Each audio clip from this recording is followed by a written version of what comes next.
Howdy folks! In today's video, we'll be looking at solar outdoor and landscape lighting and everything you need to know about them before making a purchase. At this point, I think I've been using solar lights for nearly 12 years, and I hope that my tips and suggestions would be helpful to others. In this video, I'll be talking about the concept in general and things to be aware of. I'm not endorsing any specific company, vendor, or brand. I'll do a separate review about all of the items that I have used, but that will be in a separate video. This video is just dedicated simply for the things to know before making a purchase.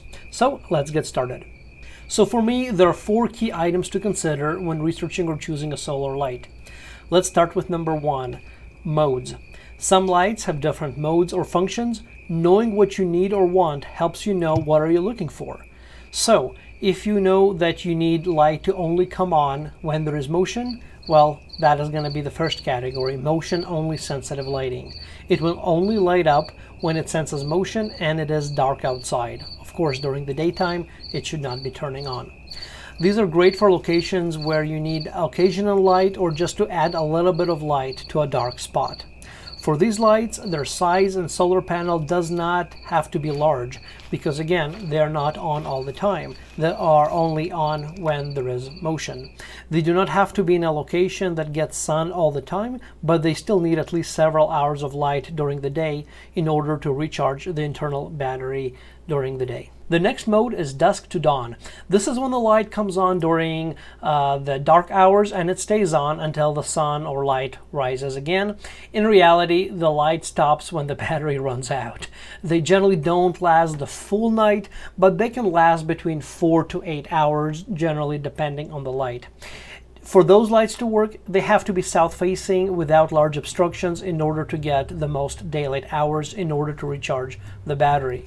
Many folks who have bad experiences with such lights, generally the issue is they're putting those in the shade or in a bad location that simply does not get enough light.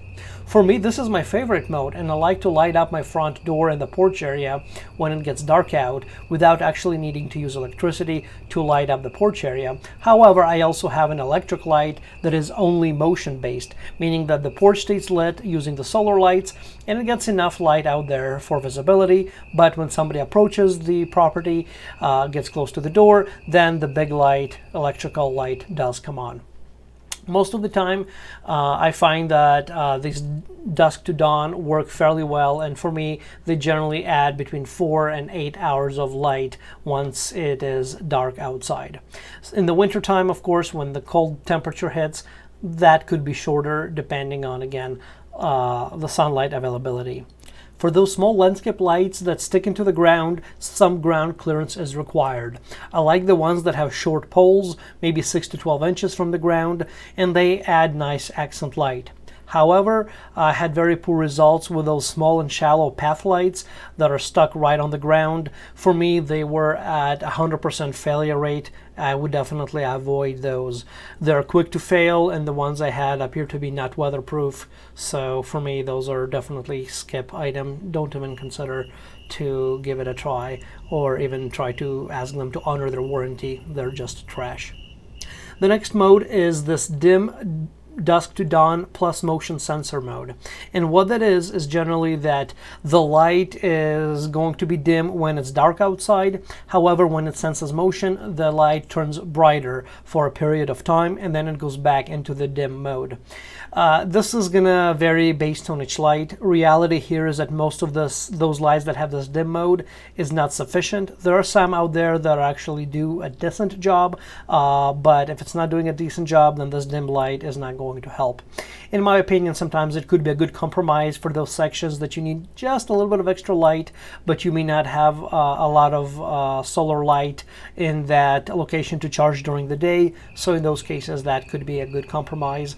But researching the actual light output in lumens will definitely help to understand, is that dim mode providing enough light, or is it just barely on and it has no benefit? So it is going to be a light to light comparison. And the fourth mode is kind of in a class of its own, and it is the motion sensing LED floodlight. Floodlights are designed differently, right? They're actually designed to flood light, meaning that they should provide enough light out there. And it is, for me, the idea that it should replace an actual electric outlet light. So while smaller lights provide accent lighting, these larger floodlights do or should do a great job of actually replacing an electrical outlet type of a light, and they should provide enough light to do all of the items that you would do with a regular light. So since they are bright, their only function is motion sensing. They don't have this dusk to dawn mode, obviously, because they are so bright, the battery will just run out.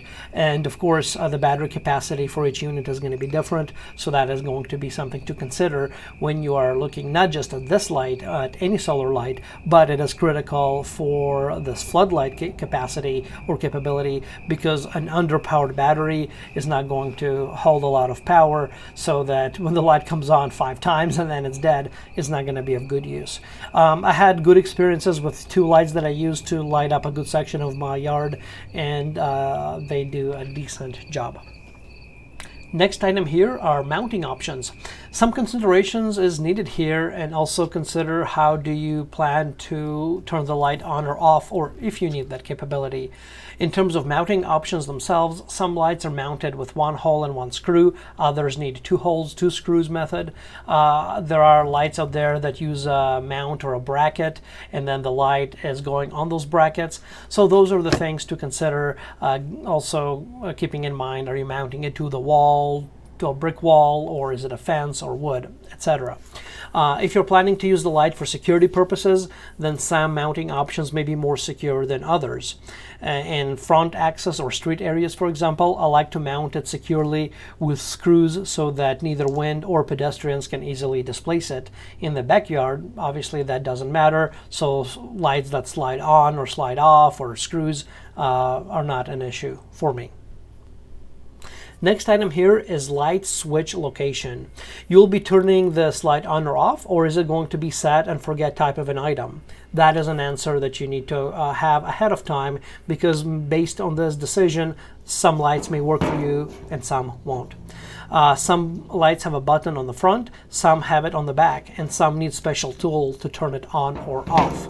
So, for example, in the front, for security purposes, you may not want to allow somebody to deactivate the light easily or have it switched off, for example. So lights with a more complex switch or mounting options may be better where the switch is in the back. However, in the backyard, if you're like me and you enjoy watching the stars at night, well, in those cases, having an easy way to turn those lights off is definitely an added feature that I want. I don't want to be dismounting the light if the switch is in the back and then mounting the light back in. So an easy turning off button in the front makes it easy and great in the backyard. Since I do have and use a lot of solar lights, having my backyard go into dark mode is a whole production for me in my case, but it doesn't have to be for you if you choose the appropriate lights for your backyard, front yard ahead of time. All right, last but not least, the fourth item to consider is battery size and replacement options. For motion sensing only lights or lights with just 1 LED, a standard rechargeable AA battery may be okay. For anything else, however, I look for lights that have large capacity. And large capacity generally means 1 special battery, and that is 18650 batteries. While they look just like a AA battery, if you compare them side by side, they are actually much larger and generally also have a much larger capacity. Additionally, they are actually rated at 3.7 volts, making those LED lights last longer and brighter. So what I do is that I look for solar units that actually have these batteries, because they are my favorite, and those type of batteries can also be easily obtained, meaning that, which brings us to the next point, is that can the battery be replaced? A solar light that has a battery that can be replaced means I can buy another 1 or 2 18650 batteries, replace it, and get it back up and running. The truth is that all rechargeable batteries have a lifespan, and I like having units that we can open and replace the batteries in if needed. Researching this ahead of time will save you money in the long run. While it is theoretically possible for the solar panels to go bad, it is rare, but batteries do go bad, and in those units that have bad batteries that allow it to be replaced are going to allow you to keep the same unit, just put a new battery in, recycle the old battery, and you're on your way. Like I said, it's rare for the solar panel itself to go bad. Generally, it is the batteries that fail on those units. The basic stick-in-the-ground solar lights usually come with really cheap AA rechargeable batteries that have a lifespan of 1 to 2 years. Not always the case, but that has been my experience quite a bit now. So the thing is that the light itself and the solar panel is fine, but the battery is of not great quality. So if you're going to be using those lights, making sure that you can replace the battery yourself, generally even if they're not easily replaceable, taking the light apart, replacing it with another rechargeable battery is a good way to go. In my case, I always have rechargeable batteries around my house, and basically the oldest battery that I have in my house that is rechargeable is basically the primed battery for those solar replacement lights, so that when they start doing a bad job, old battery goes out, and then another one from the drawers that I have ready to go goes in. If the light works, excellent, then we can keep that light working for many years to come. And after several years, you may have another battery failure. That's fine. Again, the lights itself oftentimes will continue to function, and it is only the battery that is an issue. Alright, well, I hope you have found this video helpful and beneficial. Thanks everybody for watching. I hope you have a great day. Bye now.